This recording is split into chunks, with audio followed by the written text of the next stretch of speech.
Hello, brothers and sisters, and welcome to day 43 of the Chronological Read Through the Bible. Today's commentary is primarily on the very end of chapter 34, but the reading is from 35 and 36. I wanted to look at the very end of 34 because I just really didn't have the time yesterday to cover all of it. And I didn't want to leave it there without me mentioning this. And that is when Moses would meet with God. Now, at the end, remember, the tent of meeting has been placed outside or on the edge of the camp.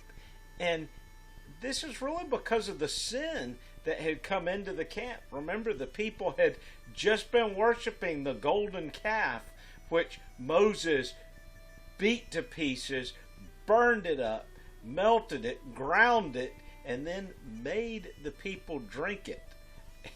and I know you'd say, well, this is harsh. Well, it's not any more harsh than when he sent the Levites through the camp, basically cutting down those who had turned away from God. And we're not given the exact details. It's likely that these were those who were the instigators, who had really enticed the Hebrews to turn away. When Moses is at this tent of meeting, and as he spends time with the Lord, even going back up to the mountain, and this time when he receives a second set of the Ten Commandments, the same commandments, just a new set, since he had shattered the ones which God had given him. This time God has Moses cut out the stones himself, but God does still write the laws on those tablets. So, I wouldn't say it's punishment, but it's sort of like, God, I've already cut out some stones. I've prepared them, gave them to you. This time you're going to be involved in it. Because God didn't tell Moses to break the stones. God didn't orchestrate that. That was Moses' own action.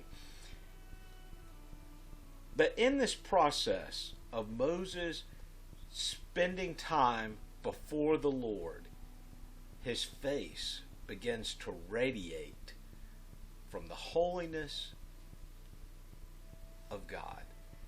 Not that Moses has become holy, but it's reflecting God's holiness, that God's very presence has just changed Moses' face.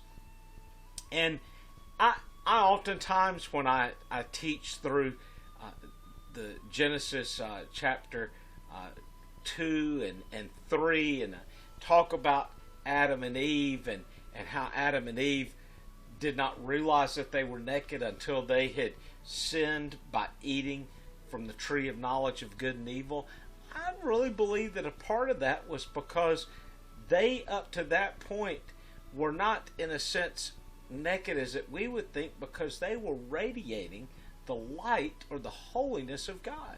Because remember, they were spending time with Him every day, and they had not sinned in their life. So Moses, he was a sinner. He was a descendant of Adam, and Moses had his own sins. He had even murdered a person. So I believe Adam and Eve at that time were likely radiating God's holiness until they sinned, until they took of the fruit of the tree of knowledge of good and evil. That was just a theory. We don't know that for sure. That's how I pictured that in my mind, because when we meet Moses, he's reflecting that. But that bothers some of the people of the camp, to the point that they ask Moses to cover his face, and he begins wearing a veil. Sometimes you might see artwork that'll have Moses with the veil only showing his eyes. There's a Michelangelo work of art which has Moses with horns, and that was really because it was a mistranslation, and we know Moses didn't have horns. but it was supposed to symbolize the light radiating from his head. I just think that a part that I wanted you to walk away with is, how does the world see you? How do the people around you see you? Do they see a change in your life? And do they even see a change on your face? You know, if I said a grumpy person, who pops into your mind? I certainly hope it's not me. We all know people who are just, their disposition is very grumpy. They always have a sour expression on their face. They may not really be like that, but that's what they portray. And as a Christian, I'm not calling you to be fake in your disposition, how you look, but I'm asking you to consider how people of the world sees you. A few years ago, while working at a Christian camp and helping there as the camp pastor, one of the young men came up to me and he kind of was a little angry. And he said, "You're always happy. Why are you always smiling every time I see you?" I said, "Well, I have a lot to smile about."